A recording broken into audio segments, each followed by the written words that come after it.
Ako nga pala si Rapi Sikat, 49 years old. Nag-start ako dito sa GSM noong May 25, 2025. Bali nakaka-isang taon na ako ngayon.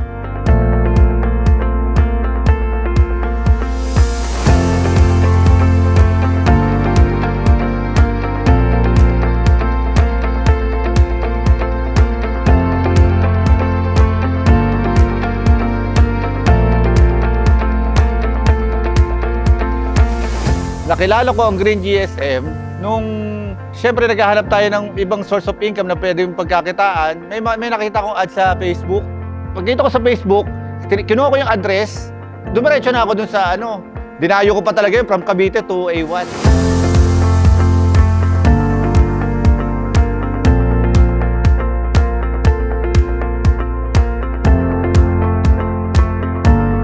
Ang trabaho ko bago mag-GSM ay sa lang ako sa barangay. Kasi sa barangay hindi naman ganun kataas ang sahod eh.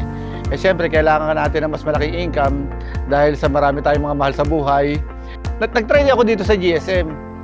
Ngayon, naka-isang taon na ako dito at patuloy pa.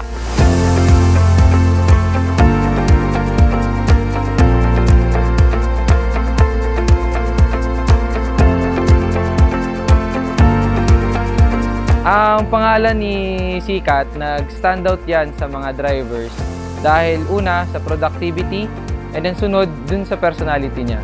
Mahilig siya magturo, mag-guide ng mga diskarte sa ibang mga drivers, lalong-lalo na sa mga katib.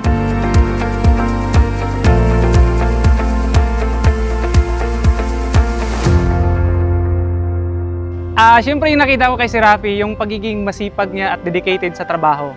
Una dyan, yung tinuro niya sa akin, paano yung diskarte, paano kumita ng maganda kay Green GSM. Si Sir Rafi din isa sa pinaka mabait at masipag, madaling lapitan, lahat nasa kanya.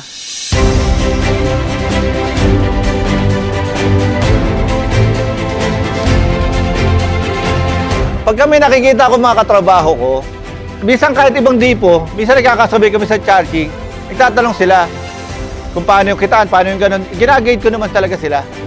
Sabi ko, baka masaya yung araw. Yung nasayang kong pagkakataon noon, eto na eh. May binigyan na naman ako ng opportunity eh. Kaya ginagrab ko na hanggat everyday, ginagawa ko yung best ko na baka ma-hit ko yung quota, ma-hit ko yung yun talaga yung pinaka na-achieve ko eh. Yung ma-hit ko yung target ko. Na-achieve niya yung goal niya na maging inspiration and then ehemplo sa ibang drivers. So, mas madadali siya na magturo at mag-influensya sa ibang driver kung paano maging isang Green GSM driver na awardee.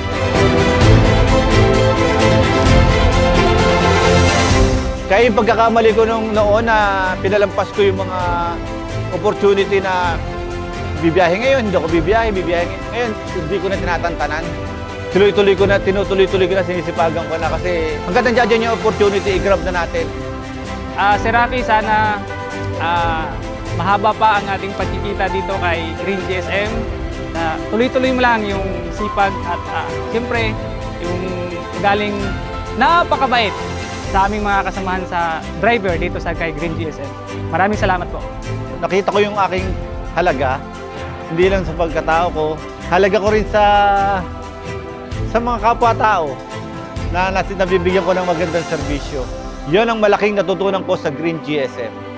Salamat Green GSM sa naitulong mo sa akin at sa aking pamilya. Sana marami pa tayong matulungang mga Pilipino sa darating na panahon. Green GSM, mabuhay!